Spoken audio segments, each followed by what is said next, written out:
Don't blink. Welcome to another episode of onimusha. Hope you guys are doing well. This is episode number 5 on Imusha. We just had Kaizen Sacrifice. This episode is insanely good. This is really a good episode. Better than the last one. A lot more to talk about. We arrive at like a tree.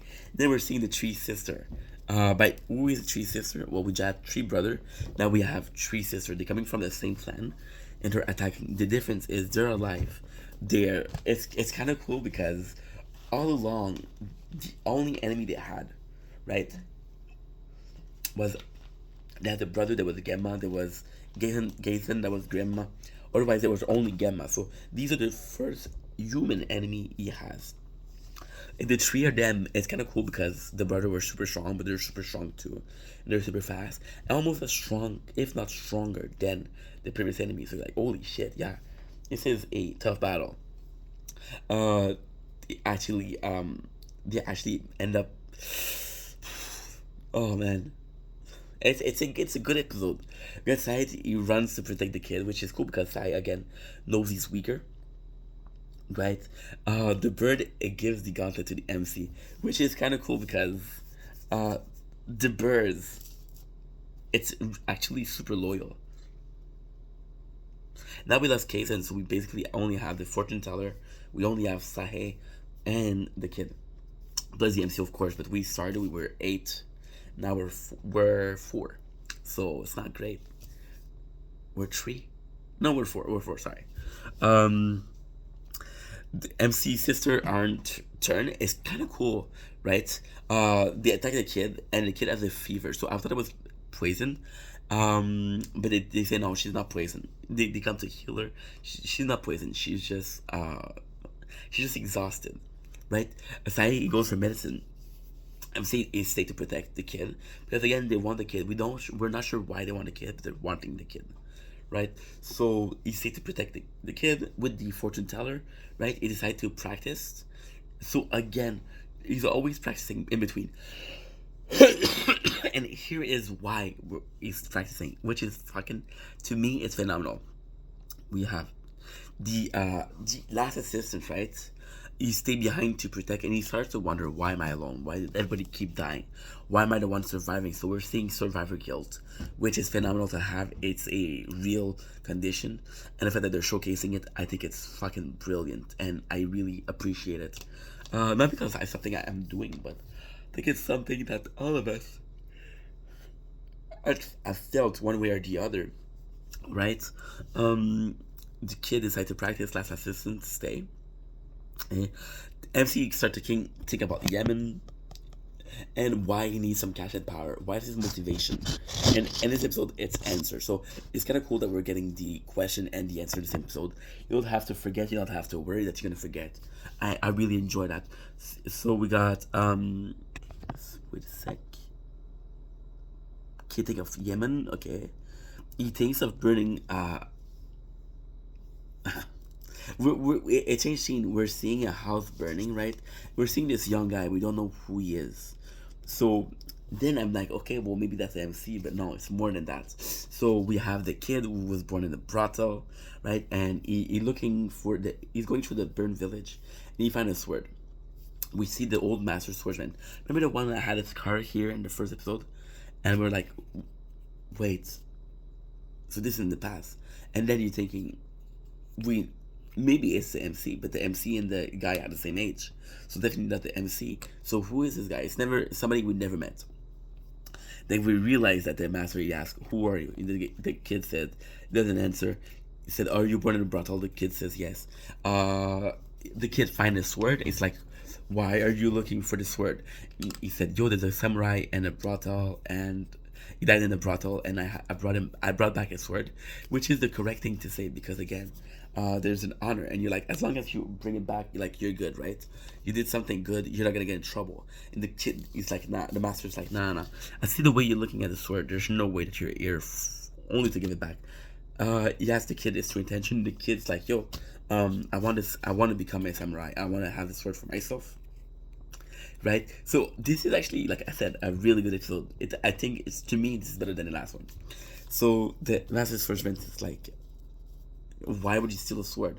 And the kid, he actually says, yo, it's not. I'm not a thief. If somebody is guilty, it's him. A samurai that leaves his sword behind is no samurai. And the old master, he's smiling, he's laughing. A better sword, okay.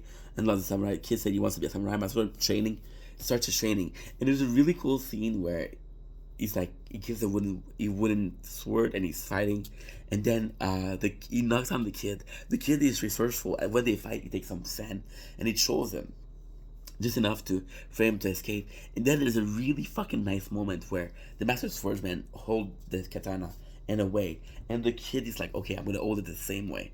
So the master swordsman is like, oh, okay, analyzing me. He's a smart kid, which is why at the very end he's like, yo, I'm gonna be I'm gonna be letting you stay. You're gonna be able to train with me. Then we later learn that this guy, master old master swordsman, the sword belonged to his apprentice who was Yemen, and the kid named himself Yemen. So we get back to an older version of this guy. We saw him in the trailer. He has some red hair. I think he's Yemen. We saw him being obsessed with fire.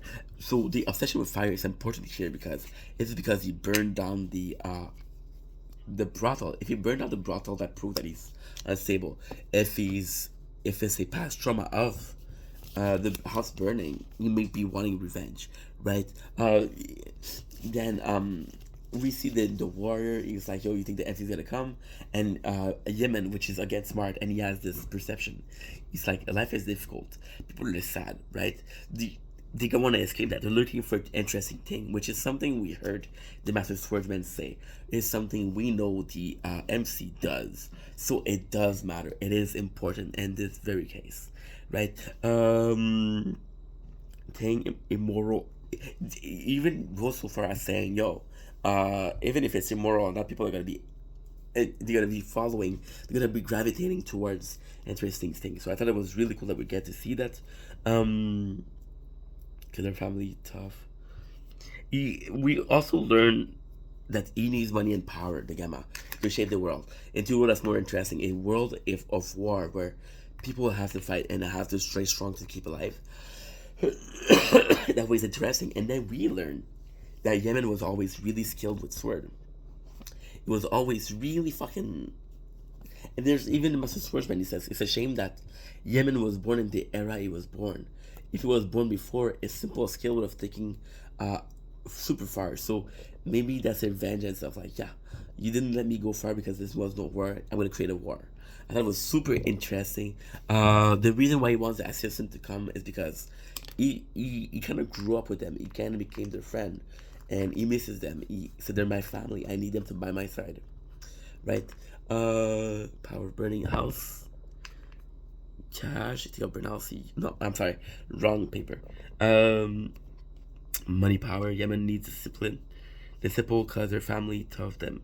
They follow the soldier. He said he talked about a old friend. We know the soldier know the MC. We're back to the MC. Sai is looking for to heal Sayo, right? The last assistant again. He feels survivor guilt and he starts saying why did he survive? And again, kind of cool because if you look at it, Sai can heal. Kaisan was really strong. The fatty had burned, right? They all had a reason to be there. All had a reason to live. They were all very strong, but he doesn't really have skills. He's talking about how they pick up skills not to have to fight. He misses the time. He wished none of this happened. He has to survive a guilt because everybody died but him. So he's afraid of dying, and he's a coward, so he runs away, right? Super. We got Sahi. Sahi, who's starting to become really precise. Like at first with a bow, he makes a shot. Then he takes his kunai and throw it, and he actually makes it. So it's super, super precise. Sayo, she starts to hallucinate or pass, which is kind of cool because with a fever, she's hallucinating. And we get to see like a really important part of the story. We get to see a girl in a river, and she finds something, you don't know what it is, and then she's going to the village. We later learn that what she found was the very first piece of gold, the proof that there's gold nearby. And you can see that Tayoshi trying to stop him, and it's really good. She wakes up, right, with the Buddha bead. It was just the scene, and the Buddha bead again. It's important because Buddha and Oni, right? The assistant runs away. Akuro is his name. The bird followed Akuro, and it's kind of cool because the bird, he stops him. He's like, oh, and then he's remembering, yo, you were the bird of my best friend. I can't leave you guys because the sacrifice is in vain. The kid is interested in becoming a samurai. It's like, oh, every kid in my village want to become a samurai. And he looks at MC's training. He said, why do you train? The MC says, I'm weak. And then the kid's like, no, when you put the gauntlet, you're strong. And then the MC actually says, yeah, but I'm relying on it too much. I have to be strong by myself. I'm still looking to be a powerful samurai. And you're like, holy shit, this is true, like, purpose. You're never good enough, right? Feels weak. Hey, the Oni gauntlets, right? Assistant all in to be useful. The assistant, what's his name? Ekuro. Yeah, Ekuro, he missed a pass. And we're going back to the and it's cool because we got the Ekuro and we got the MC. The MC telling the kid to be strong. He's not strong enough to follow, and the kid's like, "No, I want to be there." Right, and then we got Ekuro strong enough to be there, but he said, "No, I don't want to be here." So we got a kind of like a contrast, which is really nice. Then we got a Sai, which is super fucking cool. Sai, the last one, Ekuro, you kind of see spirits and you kind of see the future. So we see Sai followed by the ghost. And Sai, he tells him good luck. Like, he doesn't care if the guy is leaving. But it's cool because, again, although he doesn't mind that the guy is leaving, it pushes him to be like, yo, all my friends are dead. And he comes back to them. So there's a good ending, right? Sayoshi feels guilty because she found the first goal.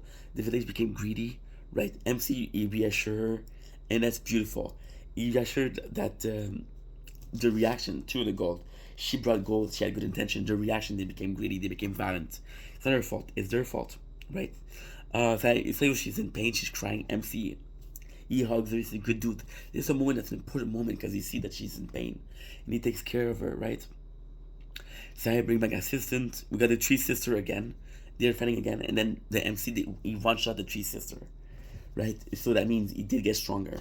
Then they arrive at the mine. So that's the episode. A super good again. We're episode 5. So we got more than half done. I hope you guys appreciate the video. I love you guys. Take it easy. Peace.